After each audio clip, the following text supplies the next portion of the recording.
Hello மக்களே, welcome to bits and pieces. Last வீடியோவில் நம்ம வந்து ரெகுலேட்டிங் ஆக்ட் 1773 பற்றி பார்த்துருப்போம். இப்போ வந்து அதற்கு அடுத்து வந்த பிட்ஸ் இந்தியா ஆக்ட்.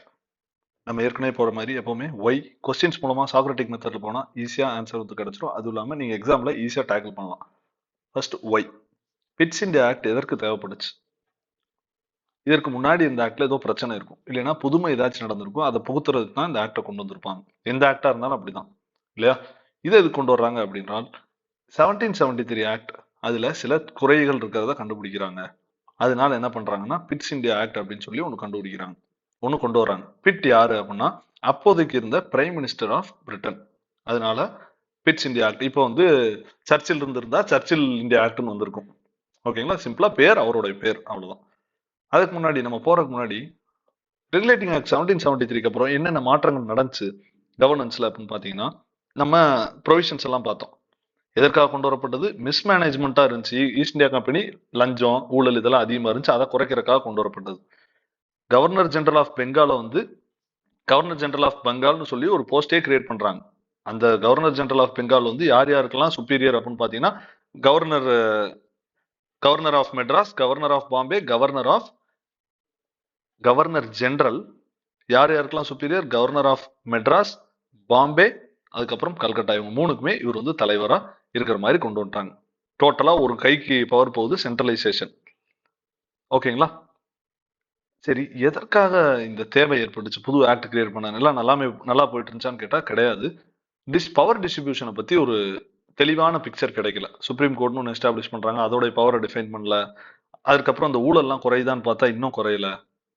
கோஆர்டினேஷன்ல கவர்மெண்ட்ல. ஸோ அதை புதுமைப்படுத்தணும் அப்படின்னு சொல்லி நினைச்ச பிட்ஸ் இந்தியா ஆக்ட்னு ஒன்று கொண்டு வர்றாங்க. இதுல என்னென்ன சொல்றாங்க அப்படின்றால், புதுசா ஒரு போர்டு கிரியேட் பண்றாங்க, போர்ட் ஆஃப் கண்ட்ரோல் அப்படின்னு சொல்லி. கண்ட்ரோல் பண்றதுக்கு யாரை கண்ட்ரோல் பண்றதுக்கு? ஆப்வியஸ்லி ஈஸ்ட் இந்தியா கம்பெனியை கண்ட்ரோல் பண்றதுக்கு. அப்புறம் தெளிவான ஒரு லைன் வரைகிறாங்க. எதற்கு? கம்பெனியோட பொலிட்டிக்கல் ஃபங்க்ஷன்னா என்ன, கமர்ஷியல் ஃபங்க்ஷன்னா என்ன, இதை யாரை பார்த்துக்குவா அப்படின்னு சொல்லி தெளிவா சொல்றாங்க. கம்பெனி வந்து கோர்ட் ஆஃப் டைரக்டர்ஸ் தான் கம்பெனி ரெப்ரசென்ட் பண்றாங்க. ஓகேங்களா? இப்போ வந்து பிரிட்டிஷ் கவர்மெண்ட் நம்ம ஏற்கனவே சொன்ன மாதிரி கொஞ்சம் கொஞ்சமா அவங்க உள்ள வர்றாங்க, அவங்க ப்ராஃபிட் பார்க்கணும்னு நினைக்கிறாங்க. ஓகேங்களா? கோர்ட் ஆஃப் டைரக்டர்ஸ் அப்படிங்கிறது கம்பெனி ரெப்ரசென்ட் பண்ணும். போர்ட் ஆஃப் கண்ட்ரோல் அப்படிங்கிறது வந்து கண்ட்ரோலிங் யார் பண்ணுவா? நேஷன் தானே பண்ணும். ஓகேங்களா? கம்பெனிக்குனா எம்டி, டைரக்டர் இதெல்லாம் இருப்பாங்க இல்லையா? ஸோ டைரக்டர் அப்படின்றால் கோர்ட் ஆஃப் டைரக்டர்ஸ்னா கம்பெனி ரெப்ரசென்ட் பண்ணுது. கவர்மெண்ட் ரெப்ரசென்ட் பண்றது வந்து போர்ட் ஆஃப் கண்ட்ரோல். எப்பவுமே கண்ட்ரோல்னா ஒரு கவர்மெண்ட் தான் பண்ணும், அப்படி ஞாபகம் வச்சுக்கோங்க. ஏதோ ஒன்னு ஞாபகம் வச்சிட்டீங்கனாலும் இன்னொன்று ஆப்போசிட்ல ஈஸியா ஞாபகம் வந்துடும். கவர்னர் ஜெனரல் அத்தாரிட்டியை இன்னும் ஸ்ட்ரென்தன் பண்றாங்க.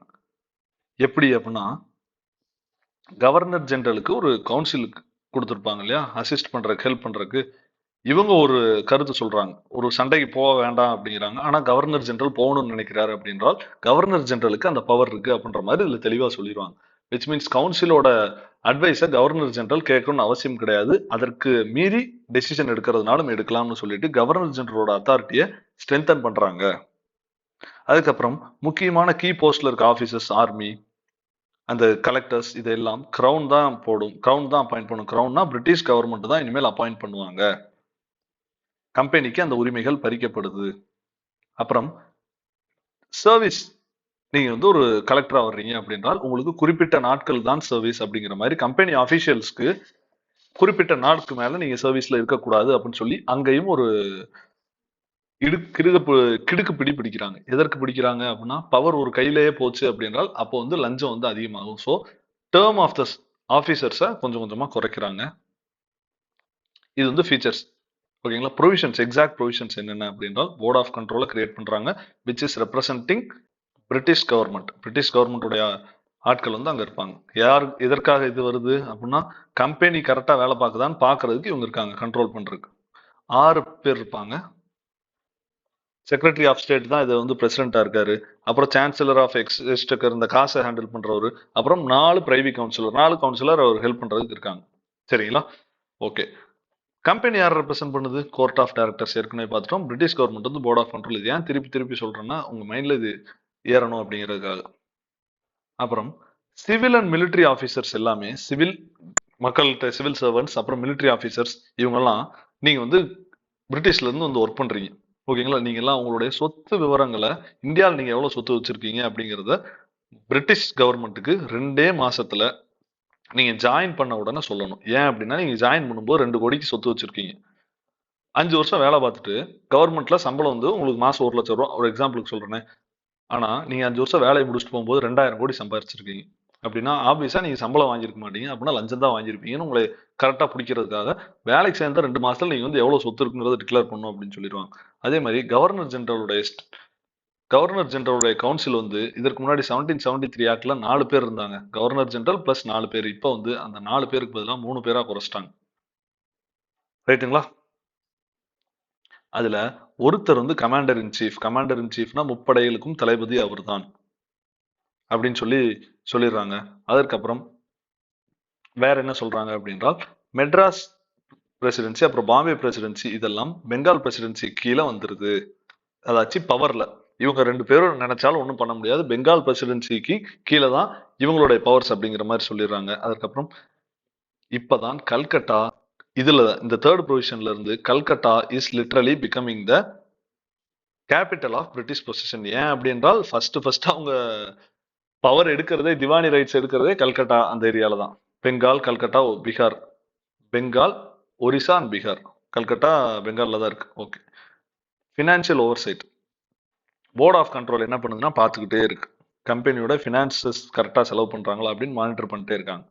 இந்த ஆக்ட் கீழே தான் கம்பெனியோட டெரிட்டரி எல்லாம் பிரிட்டிஷோடைய டெரிட்டரி, பிரிட்டிஷுடைய பொசஷன்ஸ், பிரிட்டிஷுடைய ப்ராப்பர்ட்டிஸ் அப்படின்னு சொல்லி முதலாக கூப்பிடப்படுறது பிட்ஸ் இந்தியா ஆக்ட் 1784.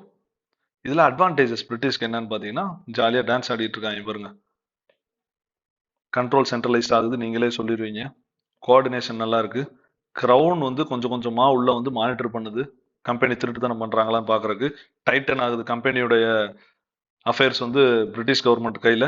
கரப்ஷனை ரெடியூஸ் பண்ணுதா அப்படின்னு கேட்டீங்கன்னா லிமிட்டடா கம்பேரிட்டிவ்லி ரெடியூஸ் பண்ணிருக்கு. இந்தியன்ஸ்க்கு டிஸ்அட்வான்டேஜ், ஐயோ போச்சே அப்படின்ற மாதிரி. இந்தியன்ஸ்க்கு டிஸ்அட்வான்டேஜஸ் என்னன்னு பாத்தீங்கன்னா லிமிடெட் ரெப்ரஸன்டேஷன். இங்க எங்கேயுமே இந்தியன்ஸ் வந்து ரூலே பண்ணல நம்மள. ஓகேங்களா? பிரிட்டிஷ் தான் ரூல் பண்ணிட்டு இருக்காங்க. அவங்களுக்குள்ள கம்பெனியா இல்ல பிரிட்டிஷ் கவர்மெண்டா தான் சண்டை வருதோ ஒழி இந்தியன்ஸ் கொண்டு வரணும்னு நினைக்கல. எக்கனாமிக்கலா எக்ஸ்பிளாய்டேஷன் பண்ணிட்டே இருக்காங்க. திருட்டுத்தனமா 2 பேரும் நாடும் பிரிட்டிஷும் திருடுறாங்க. அண்ட் ஈஸ்ட் இந்தியா கம்பெனி நம்மள்ட்ட இருந்து எடுத்துட்டு போறாங்க. And cultural insensitivity. கல்ச்சுரலா என்ன ஆகுது அப்படின்னு பாத்தீங்கன்னா இந்தியன் கல்ச்சருக்கு அவங்க வந்து முக்கியத்துவமே கொடுக்க மாட்டாங்க. அட்மினிஸ்ட்ரேட்டிவ் சிஸ்டம் எல்லாமே இங்கிலீஷ் இதாவே இருக்கு. வேற என்ன அப்படின்னா கவர்னர் ஜெனரல் இப்போ 2 மாஸ்டர்ஸா ஹேண்டில் பண்ணும். ஒன்னு ஈஸ்ட் இந்தியா கம்பெனி, அவங்க ஒன்று சொல்லுவாங்க. பிரிட்டிஷ் கவர்மெண்ட் இப்போ அவங்க தான் அப்பாயிண்ட் பண்றது அவங்க அப்படின்றதுனால அவங்களுக்கு கேட்கணும். ஸோ 2 பேருக்கு நடுவில் பந்தாடப்படுறாரு இவர். அப்புறம் போர்ட் ஆஃப் கண்ட்ரோல் அப்புறம் கோர்ட் ஆஃப் டைரக்டர்ஸ்னு ஒன்று எஸ்டாப்ளிஷ் பண்ணாங்களோ ஒழிய கிளியரா அவங்களுடைய அதிகார வரம்பு இவ்வளவு, அதிகார வரம்பு போர்ட் ஆஃப் கண்ட்ரோலுக்கு இவ்வளவு, கோர்ட் ஆஃப் டைரக்டர்ஸ்க்கு இவ்வளவு அப்படின்னு சொல்லி அவங்க வந்து தெளிவா சொல்லல. இதனால பிரச்சனை வந்துகிட்டு இருக்கு. கவர்னர் ஜெனரல் இதனால என்ன பண்றாருன்னா அந்த ஸ்பாட் அவர் டெசிஷன் எடுக்கிற நிலைமைக்கு தள்ளப்படுறாரு. எப்படி நம்ம கவர்னன்ஸ்ல இம்பாக்ட் ஆகுது அப்படின்னு பாத்தீங்க அப்படின்னா ரெகுலேட்டிங் ஆக்ட் 1773க்கு அப்புறம் நடக்கிற பிரச்சனைகளை கொஞ்சமா இது சால்வ் பண்ணுது. லாங் டேர்மா என்ன ஆகுது அப்படின்னு பாத்தீங்கன்னா இதுதான் ஒரு அடுத்தடுத்த ரிஃபார்ம்ஸ்க்கு பிரிட்டிஷ் கவர்மெண்ட்டை இன்னும் அவங்களுடைய பிடியை டைட்டன் ஆக்கிட்டே வருது. சரிங்களா? ஒரே சென்டென்ஸ்ல சொல்லணும் அப்படின்றால் சென்ட்ரலைஸ் பண்ணப்படுது. எது? கண்ட்ரோல். ஈஸ்ட் இந்தியா கம்பெனியோட கண்ட்ரோல் வந்து இப்ப கொஞ்சம் கொஞ்சமா சென்ட்ரலைசேஷன் ஸ்டார்ட் ஆகுறது 1773ல அதிகமாகுது இங்க. ஏன் அப்படின்றால் போர்ட் ஆஃப் கண்ட்ரோல்னு ஒன்று கிரியேட் பண்றாங்க. கவர்னர் ஜெனரலோட அத்தாரிட்டியை வந்து இன்க்ரீஸ் பண்றாங்க. ஏன் அப்படின்னா மெட்ராஸ் அண்ட் பாம்பே பிரசிடென்சிஸ் வந்து இப்போ கவர்னர் ஜெனரல் ஆஃப் பெங்கால் கீழே வந்து வருது. So Calcutta is literally becoming administrative capital. அடுத்தது ஒரு சின்ன ஆக்ட் இந்த வீடியோல முடிச்சிடலாம். அமெண்டிங் ஆக்ட்னு ஒன்று வருது. ஓகேங்களா? 1784ல நம்ம பிட்ஸ் இந்தியா ஆக்ட் பார்த்தோம். உடனே ஒரு பிரச்சனை வருது. ஏன் அப்படின்றால் கான்வாலிஸை இங்க கொண்டு வரணும்னு நினைக்கிறாங்க. மறுபடியும் லஞ்சம்லாம் கொஞ்சம் கொஞ்சமா கொஞ்சம் ஃபுல்லா குறையல அப்படின்னா கான்வாலிஸை போய் கவர்மெண்ட் வந்து ரெக்வஸ்ட் பண்ணுது, நீங்க வாங்க, நீங்க வந்து இதை இன்னும் இந்தியாவை நீங்க வந்து பாத்துக்கங்க அப்படின்னு சொல்லும்போது அவர் அப்ப சக்சஸ்ஃபுல்லா இருப்பார். அவர் வந்து ஒரு பொலிட்டிக்கல் டிமாண்ட் வைக்கிறார். கான்வாலிஸ் என்ன அப்படின்றால் இந்த கான் அப்படிங்கிறது வந்து ஒரு வஞ்சமான ஒரு இது, அவரு செல்ஃபிஷா ஒரு வந்து இதை வைக்கிறாரு. அதனாலதான் பாப்கார்ன், கான்னா பாப்கார்ன், கான்வாலிஸ் அப்படின்னு சொல்லி ஞாபகம் வச்சுக்கோங்க. அவர் என்ன ஒரு ஐடியா வைக்கிறாரு அப்படின்றால் அவர் டிமாண்ட், அருமையான ஒரு டிமாண்ட், ஒரு வைஸ் மூவ் வைக்கிறார். என்ன அப்படின்னா நான் வந்து உள்ள வர்றேன், நீங்க வந்து இந்தியாவில் போய் வேலை செய்யணும்னு கூப்பிடுறீங்க, நான் வர்றேன். ஆனால் எனக்கு பவர் அதிகம் வேண்டும். சுப்ரீம் கோர்ட்டோட பவர் வந்து குறைங்க. அதே மாதிரி கவுன்சில், எனக்கு ஹெல்ப் பண்றதுக்கு ஒரு கவுன்சில் இருக்கு இல்லையா, அந்த கவுன்சில் சொல்றதெல்லாம் கேட்க மாட்டேன். அவங்களுடைய டெசிஷன்ஸை ஓவர் ரைட் பண்றதுக்கு எனக்கு பவர் கொடுங்க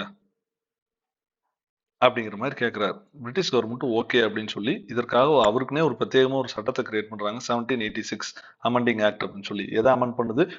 பிட்ஸ் இந்தியா ஆக்ட் 1784.